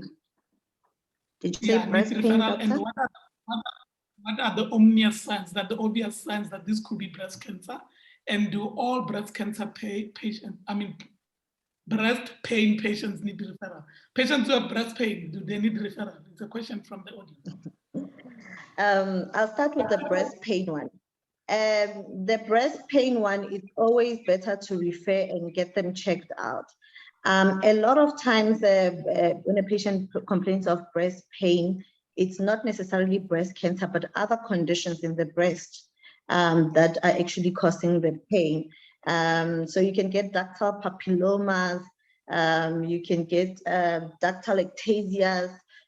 Such conditions can cause a lot of breast pain for patients. They're not necessarily cancer, but yes, and they can be surgically treated. So yes, patients with breast pain, it's advisable that they should get referred and get imaging, proper imaging and further investigations and proper management further on. Sorry, I forgot the other question. What the obvious signs that Signs. one should look for? The obvious signs of breast cancer. With inflammatory breast cancers, we see that missed a lot because the edema is always confused with other things. Breast abscesses, cellulitis, mastitis, it's often misdiagnosed inflammatory breast cancer because people are expecting to find a lump. And with those cases, there is no lump per se. And then patients that present with just nipple discharge, they are easily dismissed as well. But remember that breast cancer can also give you like a bloody brownish discharge coming from the nipple. And we see a lot of doctors just dismissing that and treating it with antibiotics and saying it's an infection in the breast. So we need to be very careful of that as well. Also, skin changes on the breast. I've seen a lot of doctors also misdiagnosing T4 lesions simply because they are small. They are like 2 centimeters. So they overlook the fact that the skin is infiltrated. Then the skin lesion will be misclassified as a T2 or as a T1. But we really need to look at that skin infiltration because sometimes the signs are very subtle, especially if the lump itself is small. So we need to remember that the lump can be small and you can still have a T4 lesion. And also signs of Paget's disease. Signs of Paget's disease, which is another condition that we are not, I don't think we talk enough about. So when a lot of doctors are faced with a patient who presents with that excoriation of skin on the areola, they often don't know what it is and how to approach it. So such patients have a low threshold of referring them. Paget's disease is not a cancer, but it's a pre-malignant condition. So it needs to be looked at closely, especially by a specialist. So those signs are definitely often overlooked. Thank you so much. Again, awareness to the community and then as well as the healthcare professionals. I hear you keep on emphasizing that most healthcare professionals will miss this and this and this. I think we need to start with ourselves. Dr. Pakati, a giant fibroadenoma, can it be a risk for breast cancer? Thank you for the question. A giant fibroadenoma, it simply means the fibroadenoma that is larger than 4 centimeters. If it's just a simple, normal or usual fibroadenoma, it should not progress to be malignant unless it was an atypical type of a fibroadenoma.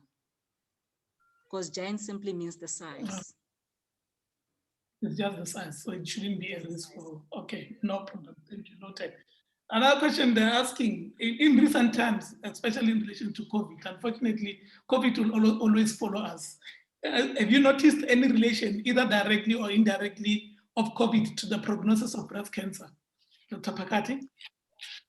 Thank you for that. Also, what we found since last year was that because of the fear, like patients were no longer following up because of the fear of contracting the virus at the hospital. That led to many patients either progressing. These are the patients who initially presented with early stage breast cancer, but because they were not following up, they were not being compliant to their treatment because of that fear of acquiring the virus from the hospital, they as a result progressed. And some you find that they were presenting late, you see, because of that fear. The other thing is that what COVID has done was that I remember some of the colleagues had to be redeployed to go assist with the management of COVID patients. So it might happen that in the process of that, some of the patients, they got lost to follow up here and there, or maybe simply because their specialists were now no longer, for instance, they were no longer based where they normally were, like in oncology, they had to go assist with COVID. So that somehow did affect the patient's compliance to treatment. We saw many patients presenting with progression of the disease. We saw many who presented late, simply because of the fear of contracting the virus at the hospitals. So it's more of an indirect than a direct correlation. There is an ongoing study. Findings should come out early next year. It's a multi-center study looking at the effect of COVID in patients with breast cancer and the overall outcome. Okay. A follow-up question to you. They say drug-induced gynecomastia, can it be a risk for breast cancer? No. Okay. Thank you so much. Let me leave you, surgeons. Thank you for educating us. Let's move on to my co-specialist, oncologist, pathologist, radiologist, and my plastic surgeon. Dr. Brenda Nomukwanga, are you still there? Hi, I'm still here. All right, there is a question for you. They say, how important is the margins status after mastectomy or white local resection, especially in lobular carcinoma? I think this question is asked by a histopathologist in the attendees, and she's actually asking this question to the surgeons and the oncologist to say that usually when we go into theater, we have to go in and assess the margins. And I think when I was giving a comment, I also highlighted that they need to also just highlight the role of isolated tumor cells in sentinel lymph node. So I saw that it was posted by Dr. Tovejani. She's a histopathologist. We'll leave that question to Dr. Pakati. We'll come back to you, Dr. Pakati. A follow-up question to you, Dr. Brenda. Could patient with ductal ectasia develop cancer later on?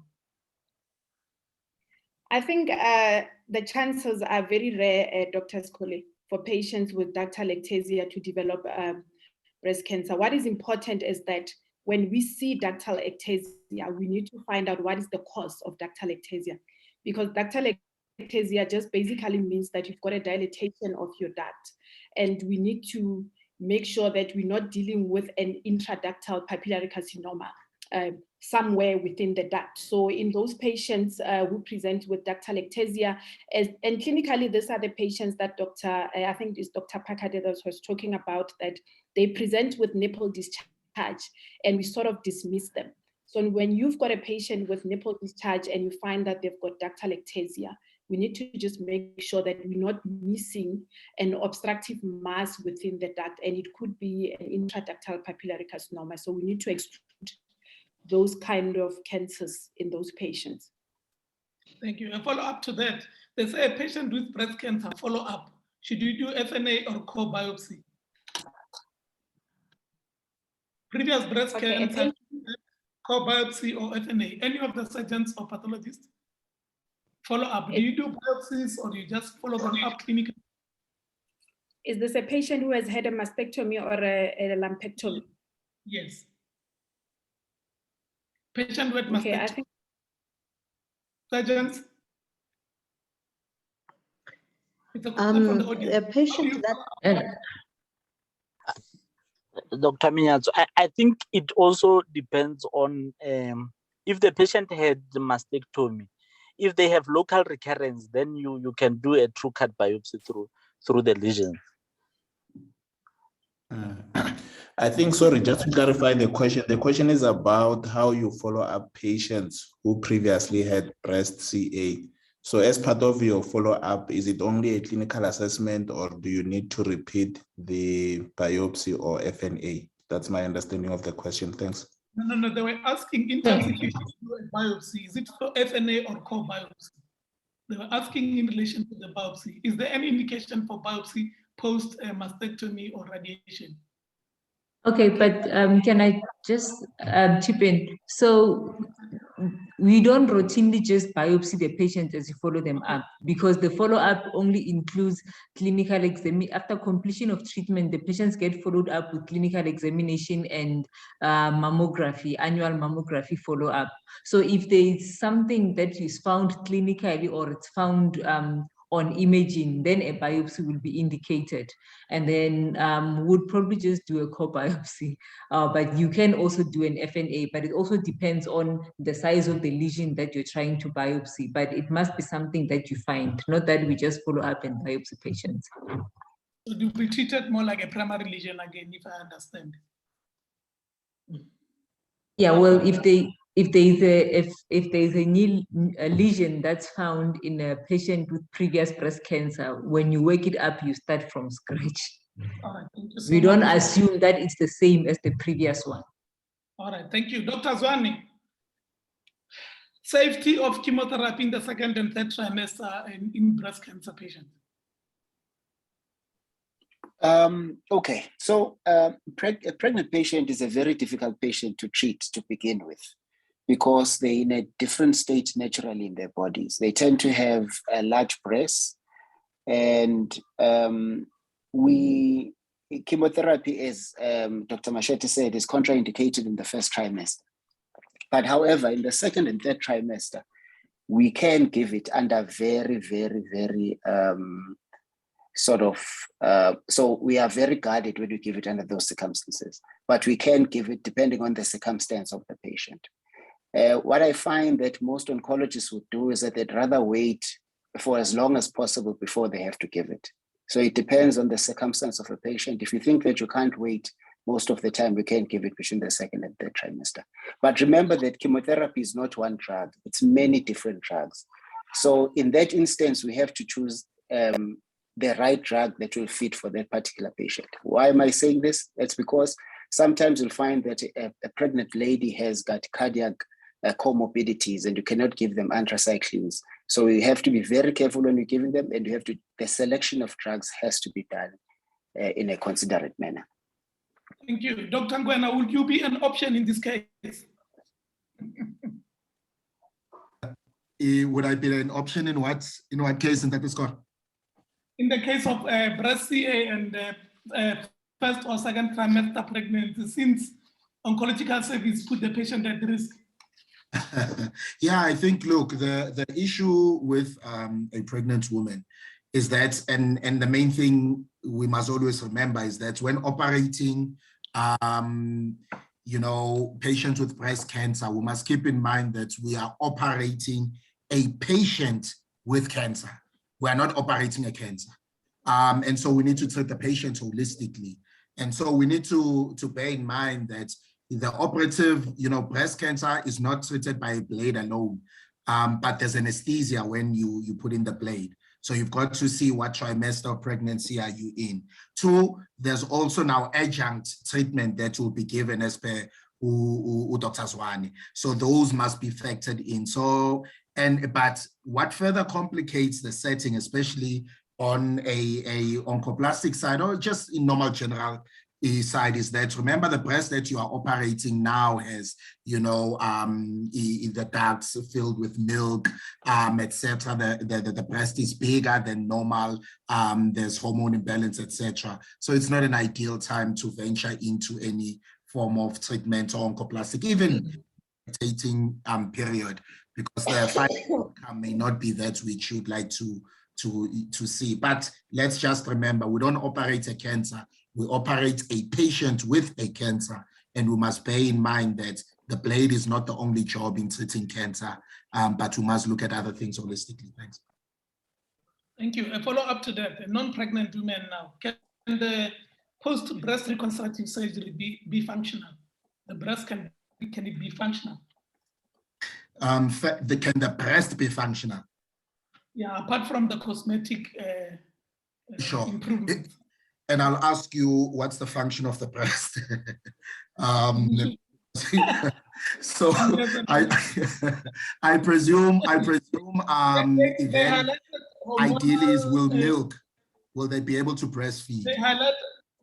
They highlighted in relation to hormonal function, lactating, and as well as a sex organ is the question. Of course, certainly. So when we operate the breast, we'll divide it into 3. There's the breast, there's the skin, there's the volume, the breast parenchyma in itself, and then there's the nipple areola complex, which is the nipple, the structure for, the whole sexual arousal, etc. So when we operate, we bear those in mind. So we're not just cutting and pasting there, and that's why I don't like skin grafts, just putting there. So when we raise the flaps that we raise, or the nipple, we try to maintain the nipple areola complex, and we try to maintain the sensation therein, which would go around a specific of the Warrington's ligament from the fourth intercostal space. Then in that, earlier on, the patients may lose some sensation to the nipple. However, that tends to come back with time. So we can preserve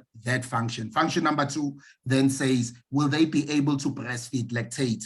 Now, in the patients that we operate, depending on the amount of tissue removed, remember, if we do a mastectomy, whether skin preserving, nipple preserving, we remove the entire parenchyma. So the breast tissue is gone. So no, they won't be able to lactate. However, if we do oncoplastic surgery using breast reductive techniques, certainly we find that 1/3 of the patients will not be able to breastfeed and the other will be able to breastfeed. However, if I take a sample of the normal population, already 1/3 of women are not able to breastfeed. So we don't know if that's related to our operation or just a general sample of a population. But that takes care of that function. And then the last function, of course, being the sensation of the other areas of the skin. And that is what we aim to preserve in the surgery. So would you get a functional breast? Yes, to some degree, certainly. We aim to maintain both life, function, and form. Dr. Segula, unmute. Thanks. Thank you so much. I love the passion as well, Doctor. Thank you. Very informative and clear. Thank you so much, Dr. Ngoya. Dr. Mawela, I'm going to ask Dr. Miatsoe one last question, and then I'll hand over to you and say my closing comments, and then that's it. We've run beyond. Dr. Miatsoe, there was a question around screening mammography. You touched a bit on it. I think people did not get any clarity. They are saying screening mammography with regard to early detection. What are the guidelines saying? The ones that are said to be American. Could it be something that should be considered as standard procedure? Or is it the standard procedure? I don't know if it's a standard procedure. I think with regard to screening, there are 2 types of mammography done. The screening and diagnostic. Diagnostic is mostly when you have felt a lesion. And now screening mammography, currently in South Africa, like, I don't know if it was Dr. Malfatho or who spoke about this and said, in private sector, or it was Dr. Zwane, in private sector, the screening starts at the age of 40 years and above.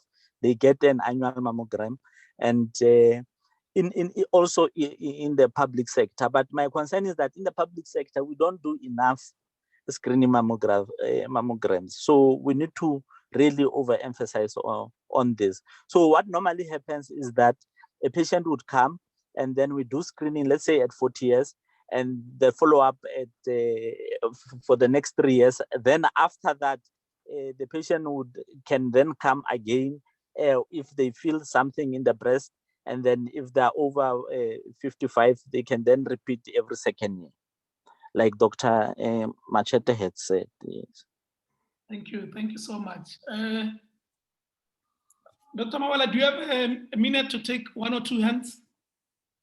Yes, let's try. Maybe 1 or 2. 8 o'clock, I think we should cut. Thanks. All right. Yeah. There's Margaret Lingenfeld, Ntabisa Mabuse, Mokadi Kapamba, Sophie Fikelepi. Please unmute your mic and say your question or your comment.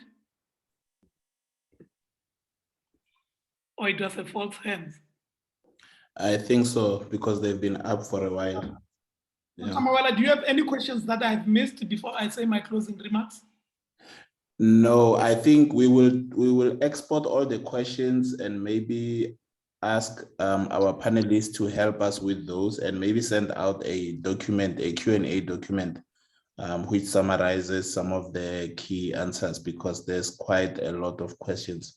But I think let's sum it up and then we take it from there. Thanks. All right. Thank you so much, my attendees. I really appreciate your time. Some of you could have decided to go and watch Bafana against Ethiopia, but you decided to be with us. We really appreciate your time. My panelists, I cannot say more. Thank you so much. Just in closing, as I always challenge my panelists, we need more research. We need to educate. We need to come together and develop our own screening programs, Dr. Machete, so we don't rely on the Americans. patient population data, race, age, and all these kind of things. Diet is different from Americans. So we need to look at our own screening program. So more research is needed. And then I think we should continue talking early detection should be our passion in terms of cancers across all board. Before I close, I'll just like to read out a message from one of the chat box, which really touched my heart to you panelists, not to me. It says, it's really exciting to talk about something other than COVID-19 for a change. I got so excited when I saw the list of the presenters, and now hearing them and realizing how young they are and they've accomplished, it's more heartwarming with a heart. The future of our country, it's in medical fertility, it's in great hands. Our past struggles were, can you hear me, were worthwhile. From National Health Care Professional Association, Gauteng Secretary, Nozugu. I utter the same words. Let's continue becoming one, colleagues. Together we can do better. I thank you. I hope my questions were not hard. Some of them were my personal questions, Dr. Ngwenya. Thank you so much, my panelists and the attendees. Dr. Mawela, thank you for being a good host and for the platform again. Yes, Dr. Machete and the panelists, thank you very much, Dr. Sekule, for always being available really to co-facilitate this session. It's Breast Cancer Month. We are going to continue dealing with this particular topic. Next week, we want to look at rehabilitation and mental health impacts of a breast cancer diagnosis. We will send out the invitation once we have confirmed our panelists. I'm hoping most of you would still be available to deal with this, and hopefully we also get a patient, because I think the person-centered approach where patients are not necessarily the disease and we have to listen to them and then look at how best do we serve them, so that at the end it is a holistic approach to their care.